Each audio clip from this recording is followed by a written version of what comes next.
bagian. COVID itu kayaknya nggak untuk film lagi. Oh iya. Ini bagian kakak main-main bukan mbak itu. Oh iya Bu. Oh. Di nanti nyapu sini. Kalau ini, Ya. bolong itu kantor polisi. Oh. Apa Surabaya tak dirikan. Oh. Ini. Wow. Ini apa Dian Sastro membeli pengajaran itu kan udah di film itu udah wah Berarti ini pendoponya sampai sini. iya cekokan namanya apa Dian Sastro terus nanggon apa film itu nganu ya apa kelengkungan kalau pojokan kayak ajak nanti gitu. Kalau gagangnya ini memang begitu. Apa? Penyangganya. Iya, memang penyangga sudah dibersihkan.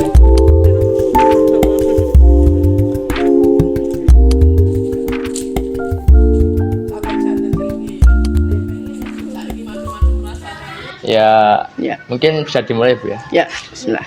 Bismillah. Mungkin bisa dijelaskan Ibu dari masa-masa kecil. Ibu di sini itu berapa saudara? Bagaimana orang tua Ibu mendidik Ibu di mungkin udah ada perkenalan dunia seninya atau Ya. atau bagaimana mungkin bisa Ibu deskripsikan? Oh ya. Nama lengkap saya Siti Nikandaru Hairina. Nama panggilan saya Rina. Saya hidup di lingkungan di sini ya. Bersebelahan dengan Keraton Ngayogyakarta dan juga tempat ini untuk Asdrafi, Akademi Seni Drama dan Film Indonesia. Masa kecil saya lahiran tahun 1964.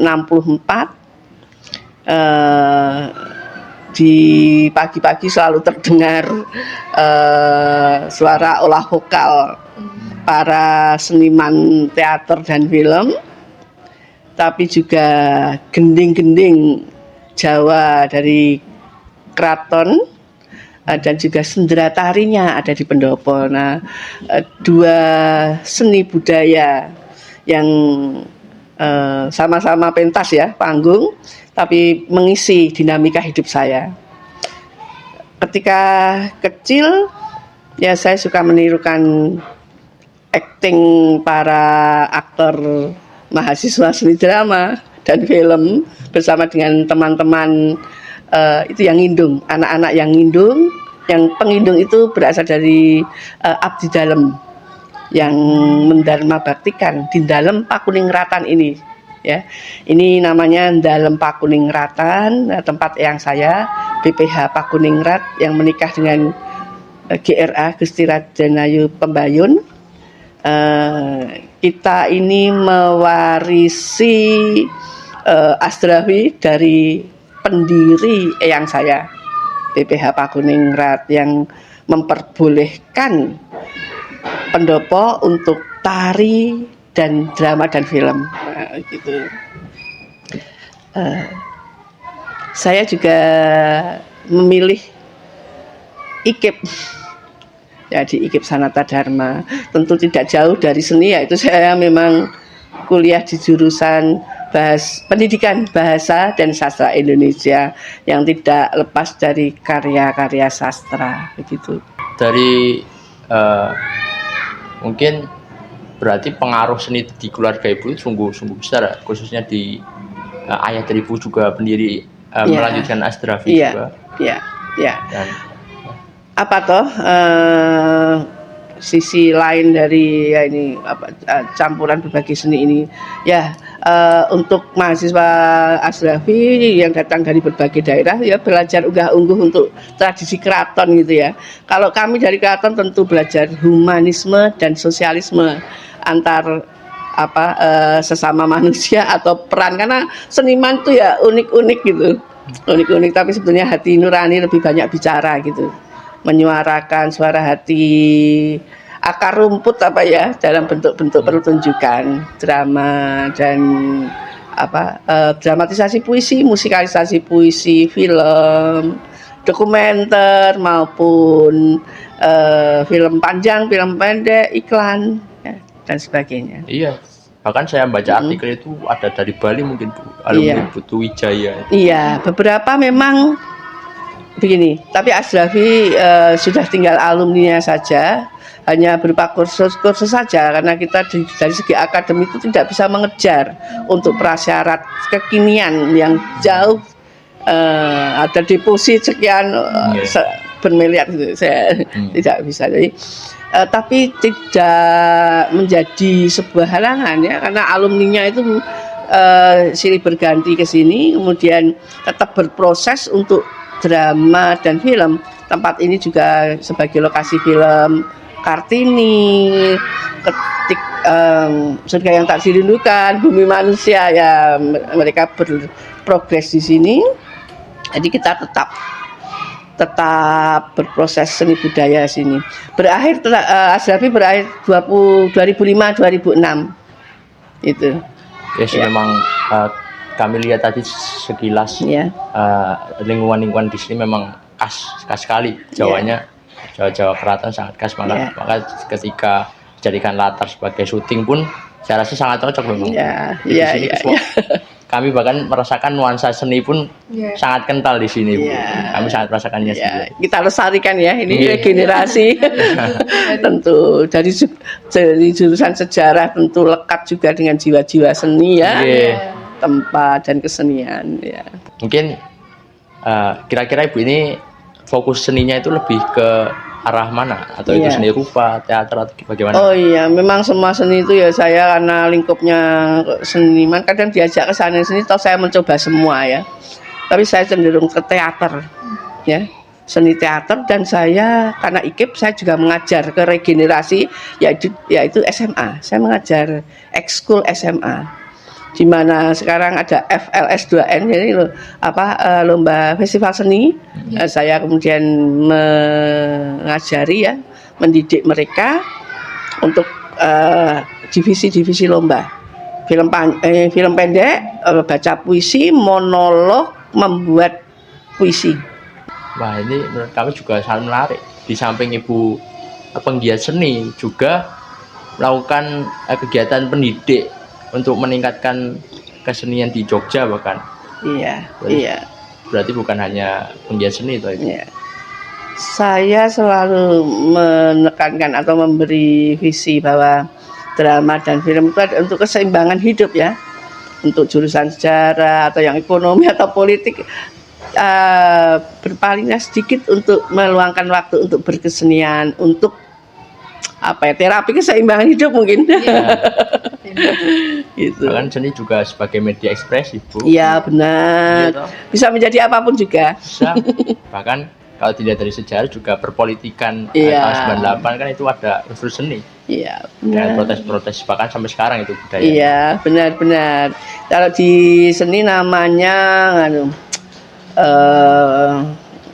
happening art atau performance art yang turun ke jalan. Hari Bumi baca puisi dengan ranting-ranting dan daun, nanti di bundaran kampus atau di jalanan Maria performance art.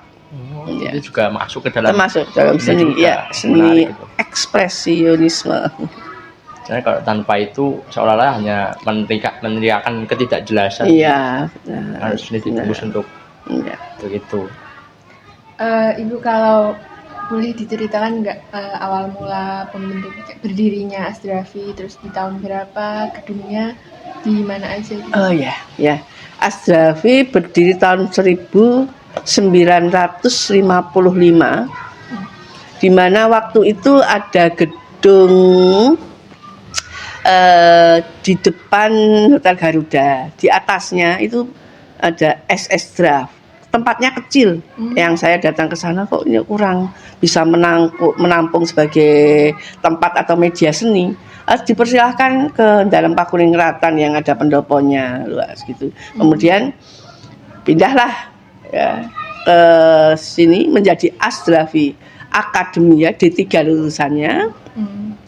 Kemudian ketua yayasannya adalah Kakak Sultan Habis 10 sekarang. GBPH Diwinoto almarhum ya, berkutat dengan itu ya. Jadi Asdrafi dulu di bawah Direktur Bapak Sri Murtono itu kolosal, Sumpah Gajah Mada, kemudian apa yang dengan pasukan gajah, ya Genderang Baratayuda, ya di alun-alun dengan pasukan-pasukan yang kolosal gitu ya, zaman dulu ya. Kemudian setiap angkatan mempunyai warna yang berbeda. Ada angkatan yang waktu itu ada getol sekali membuat indie film, ikut festival. Ada juga tradisional merajai kotopraan, ada. Kemudian teater realis sangat senang dengan membuat setting-setting artistik yang real. Ada juga ada yang penuh ekspresionisme, kaki digantung di atas, mata di jalanan, seni seni eksentrik ya bilangnya, ya seni eksperimental itu. Ada juga yang aneh-aneh ya. Menarik memang.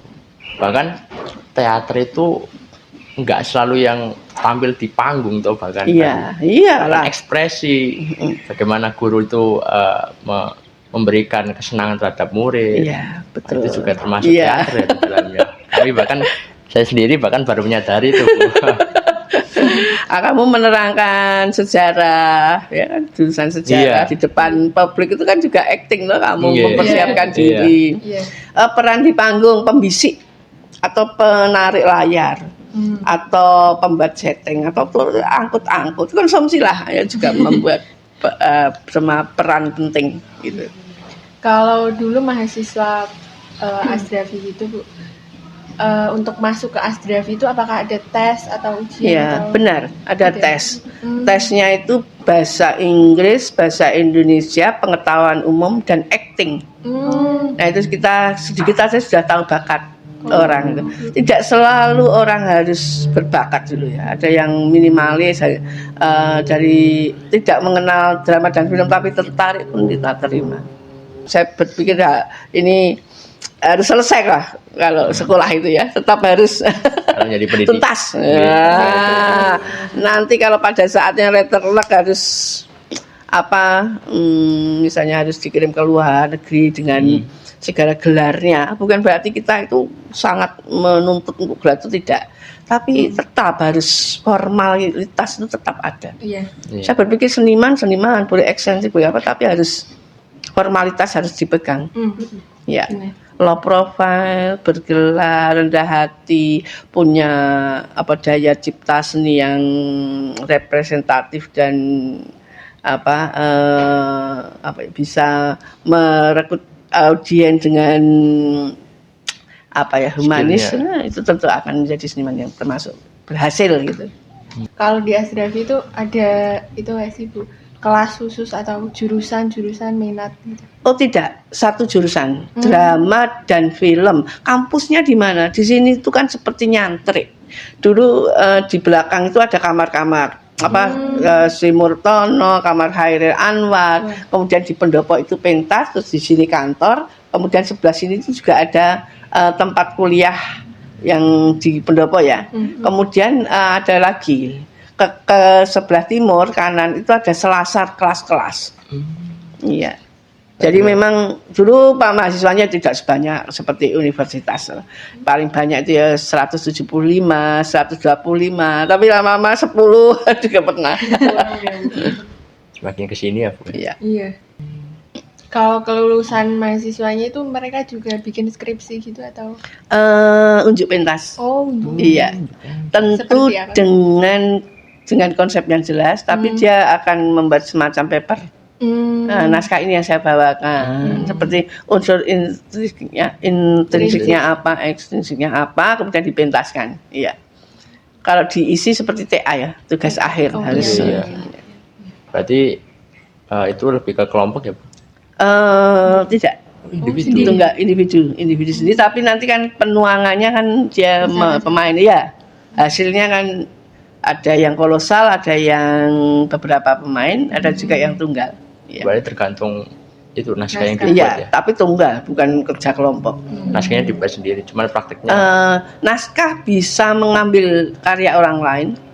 Misalnya misalnya Kebebasan Abadi, Petang di Taman, atau karya-karya Shakespeare ya. Shakespeare. Tidak selalu murni karya sendiri, tapi juga ada yang karya sendiri lebih bagus. Oh ya, kalau perpeloncoannya namanya ASCA, Apresiasi Seni Cinta Alma Mater. Tidak seperti perpeloncoan atau apa ya, baris-baris, bukan. Semua adalah menyangkut seni.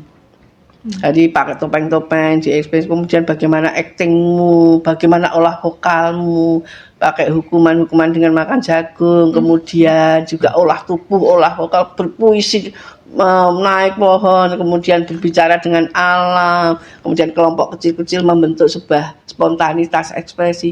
Dari situ kita bisa lihat bakat-bakatnya. Dan untuk monumental. Tapi tidak seperti yang lain, tidak seperti apa ya, perguruan tinggi yang lain ya. Berarti di sini lebih praktek ya, Bu? Iya. Bagaimana dia menyampaikan keseniannya tentang teater dan drama. Kita ajak juga ke keraton untuk mengenal sejarah dan membuat puisi di sana. Kita ajak juga ke Taman Sari untuk membuat inspirasi cerita, cerpen gitu. Gitu. Berarti lebih ke praktek. Ya, jadi dekat kan keraton hanya 10 menit dari Asrafi, Taman Sari juga 10 menit dari Asrafi, maka itu menjadi tour dari ASCA 3 hari 2 malam itu. ASCA itu. Kalau hiburan mahasiswa gitu Bu, dulu kan ada bioskop-bioskop gitu. Iya. Mereka juga. Oh ya, begini. Kalau soal bioskop Asrafi tidak punya, tapi putar film ada. Kita punya screen dan proyektor ya. Iya hasilnya. Ada itu yang puisi kecil untuk Marla, kemudian ada poster-posternya, nanti bisa di-ship. Ada Tahta di Atas Pelana ya. Ini yang proses edit adalah ngelencer kerjasama dengan Parvi. Berarti itu ada kerjasama Asrafi. Iya, ada juga Jeding Production. Iya, saya tahu. GRK Production, ya itu meliputi film-film pendek, film komedi, juga kerjasama dengan Riau itu, komedi Riau ada. Berarti memang sekarang Asrafi sudah memang nggak ada, cuman iya. Gerakan dengan nama Asrafi iya, tetap pakai nama Teater Asrafi, kita masih berbadan hukum dari yayasan, yayasan yang tetap regenerasi, sudah pensiun mereka berkumpul, masih ada panggilan jiwa seni ya kita praktekkan di anak-anak muda ini, kemudian membuat film, membuat teater. Berarti memang Asrafi secara fisik memang nggak ada, tapi pergerakan itu masih banyak, bahkan sekarang masih ada proses produksi yang lain toh. Ya, kita juga ada di luar ya. Jadi di sini adalah seperti kantor pusat ya. Kemudian kita pelatihannya di Sentong, di Utara Gading itu ada sebuah seperti pendopo juga, kita latihan di sana. Kemudian studio kita juga di Monggang, Jalan Bantul ya. Gitu. Berarti memang ada studio. Iya. Kalau sekarang latihan-latihan gitu terjadwal tuh? Sebenarnya Senin, ini nanti jam 4 ada untuk produksi Canting itu wanita, Teater Wanita Nandiko. Kemudian untuk Canting itu senario film tapi mau diteaterkan. Itu pentasnya juga sudah terjadwal menyambut Hari Batik tanggal 2 Oktober, pentasnya 5 persiapan 6-7 pentasnya. Saya belum tahu di tempat mana. Kayaknya mau di Kalasan itu ada sebuah pendopo mau pentas di sana. Berarti memang skenario dari film atau gimana? Iya. Dibuat untuk? Oh iya, untuk teater.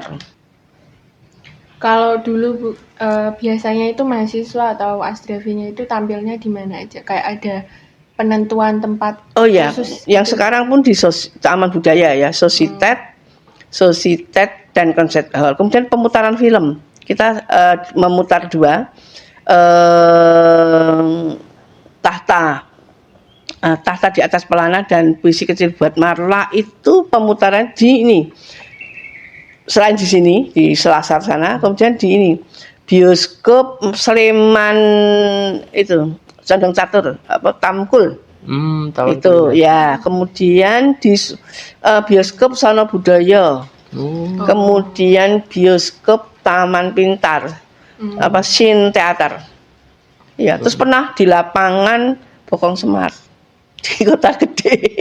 Pernah lapangan. Kalau awal mula perintisan Insaga itu ada musyawarah Oh ibu iya, dengan iya. teman-teman. Insaga. Singkatannya itu kan Indonesian of Art, GRK Asrafi. G-nya itu kan GR Guyup Rukun Keluarga Asrafi. Ya. Itu menjadi kursus itu. Sepertinya kalau banyak orang bertanya tentang Asrafi, kapan ada pengajaran, akademinya sudah tidak memungkinkan di 3, ya kursus 3 bulan, short course. Ya. Berarti sekarang Ibu lebih fokus kepada dunia kesenian dan Ibu juga masih ngajar ya? Mengajar, ya. Asal saya itu ada tempat untuk berekspresi, untuk menuangkan ide-ide itu seni sehat, imun sehat lah. Iya. Terlepas pada COVID kayaknya kita. Iya. Kalau TK ini apa sih ini? Ya, TK Budiasih. TK ini latar belakang sejarah. Oh iya, ini berdiri tahun 70 dan saya orang pertama masuk situ karena saya lahiran 64, umur 6 masuk TK ya, 67. Kemudian selanjutnya TK Budiasih di bawah yayasan kami. Kemudian saya juga guru bahasa Inggris di situ. Saya itu bahasa Inggris jadi berupa permainan, lagu-lagu. Saya juga melatih opera untuk anak. Ketika semua orang tarian-tarian di TK, saya ngelatih opera Cinderella. Wah. Kemudian Langit Carita Cinderella, Ras, Timun Emas. Saya banyak waktu. Apa perbedaan ketika melatih dewasa, remaja dan anak-anak? Anak-anak lebih disiplin waktu. Latihan jam 4, jam 2 itu udah teriak-teriak gitu. Jam 3. Kalau remaja dewasa kadang kan ya molor waktu. Iya, gitu. Itu. Lagi Indonesia. Tapi ya itu kalau anak-anak itu mantap pola selalu ribet. Tapi ketika ketika sudah mereka manut itu. Berarti memang sangat aktif dari kecil bahkan dimanfaatkan kalau badan sehat itu ya. Iya. Teater yang tidak ada apa-apanya tapi ada apa-apanya di dalam keseimbangan hidup, menghadapi hidup itu dengan enjoy saja. Ya sehat lah ya. Bebas COVID lah. Karena senang hati, ternyata obat yang paling kuat. Senang dan punya energi badan untuk berkarya seni itu. Jadi seni untuk Ibu sebagai ekspresi keletihan hidup ya mungkin Iya, Ibu ya. betul. Keletihan yang menjadi dinamika dan pencerahan hidup. Iya. Keletihan dan pencerahan hidup. Bahkan menghasilkan karya dan manfaat. Iya, benar. Iya toh. Kan keletihan itu bisa dikonversikan sebagai sebuah karya yang bahkan menginspirasi anak-anak muda zaman sekarang. Iya, benar. Berarti juga Ibu sutradara juga loh. Iya, gitu. Untuk memudahkan orang, memudahkan sebuah produksi gitu aja. Iya. Dan itu Ibu dapat secara otodidak. Wow. Di dalam lingkup ya. Biasanya orang begitu ya, lingkupnya batik ya, dengan sendirinya anak kecil itu mesti bisa batik, walaupun enggak tapi pasti ya lingkup membatik. Jadi lingkungan bapaknya pemain sepak bola, ya, mesti anaknya ikut. Mungkin perempuan juga dia suka bola juga ya. Cuman ya lingkungan Ibu sangat kental dengan seni. Ya. Dan Ibu juga jiwa seninya sangat kuat. Mengalir dalam darah. Selain mengalir juga Ibu menganggap seni itu sebagai hiburan gitu. Iya, hiburan. Nah itu yang menjadi kan ada terkadang itu seniman yang dianggap seni itu sebagai sesuatu yang serius. Iya, tapi kita itu betul bersisian hidup. Saya kalau sudah berkolaborasi, bersinergi dengan seniman, dengan segala keunikannya, keruwetannya dan kemampuannya mereka berkarya gitu kan, kadang saya lupa waktu. Tapi karena saya ikip, saya harus mengajar, saya pasti larut, tapi waduh saya harus mengajar. Inilah kehidupan normal saya, formalitas itu jalan. Jadi saya berpikir seniman harus ada paruh waktu untuk formalitas, atau bekerja di kantor atau apa, atau rumah tangga yang dia memasak untuk bersisihan, bersinergi gitu. Jadi Ibu menganggap seni itu sebagai pelengkap kehidupan. Iya, pelengkap kehidupan, bersisihan saya berpikir. Kalau terlalu larut di dalam kesenian saja, nunggu ada job panggilan atau nunggu karya atau apa, menjadi pelamun yang terlalu amat, atau penulis yang sudah malah hanya itu saja begitu. Saya pikir harus ada dinamika yang itu bersisihan bidang apapun ya, politik, ekonomi, sosial, budaya, harus bersisihan. Dan mengatur itu nggak mudah, Bu. Iya, Ya, kan dalam berkolaborasi, bersinergi dengan orang lain nanti kan ada kita seleksi alam. Seleksi alam itu akan mampu membentuk sebuah komunitas organisasi yang solid itu melalui waktu. Ini yang sama dengan satu visi pasti akan awet dalam produksi tetap. Tapi kalau yang tidak bersinergi, kita sudah kemudian ada kerelaan dalam seni itu kan ya, tidak bisa ada kerelaan, ada kesukacitaan, ada solidaritas. Ketika mereka hanya memikir materi, tentu pasti tidak akan beda visi ya. Beda visi ya. Mas, selama Ibu penggiat seni dan juga mengajar, cara membagi waktu Ibu itu gimana, Bu? Ya, tadi sudah saya bilang saya bukan pegawai negeri dan juga bukan bersertifikasi. Saya tidak ada ikatan apapun ya yang bersifat formal, maka saya adalah guru-guru terbang ke sana kemari, yang bila saya harus keluar kota bergantian jamnya dengan mata pelajaran lain. Nah, itu saya bisa di SKP Kota, di SMA 4 saya bisa alih-alih. Kemudian seiring dengan waktu, memang dulu saya repot sekali ketika anak saya masih kecil-kecil ya. Kalau aku menggarap dia di gendongan saya. Ya, sekarang sudah mereka selesai, cucu saya 1. Anak saya 2 perempuan, cucu saya 1. Yang pertama sudah menikah, yang kedua belum. Nah, ini kan ini sudah dulu sebelumnya saya juga merawat ibu saya. Saya masih bisa mendampingi ibu saya sampai baru kemarin meninggal 2022 Desember ya, barusan ya. Iya. Umur berapa? Meninggalnya 83 tahun, tidak sakit, tapi pikun itu kan harus kita ladeni itu. Masih bisa. Ini sekarang tambah slow lagi nih. Iya. Waktunya tambah banyak. Iya. Juga. Saya juga ini menulis ini kan ya menuju 60 tahun. Saya 59 tahun. 59. Cuman Ibu masih itu lincah. Berenergi ya, nenek nih. Masih berenergi banget. Iya. Mungkin ada pesan-pesan Ibu untuk anak muda zaman sekarang mengenai seni, khususnya teater. Gini, memupuk bakat dan minat. Iya. Jadi bisa melalui apapun seni yang kamu pilih itu konsekuen, teratur waktu, membagi waktu agar bisa tersalurkan. Ada wadah-wadah seni dan juga media, dan sekarang dilengkapi dengan teknologi. TikTok itu ya seni, negara-negara TikTok. Kemudian share puisi di dalam wadah-wadah ya. Ada toh komunitas apapun itu menjadi bisa menambah energi kita di dalam mengatur waktu antara bagi mahasiswa yang kuliah ya sampai kelulusan, agar hidup ini harus berarti, happy, enjoy dan sehat. Gitu. Iya. Wah, dari Ibu Rina kami mendapatkan banyak insight baru. Yeah. Bahwasanya seni itu nggak selalu harus besar. Seolah-olah seni itu harus membuat karya seni rupa, enggak. Seni itu kita bahkan karena di era teknologi ini kita lebih mudah menyampaikan aspirasi kita, loh.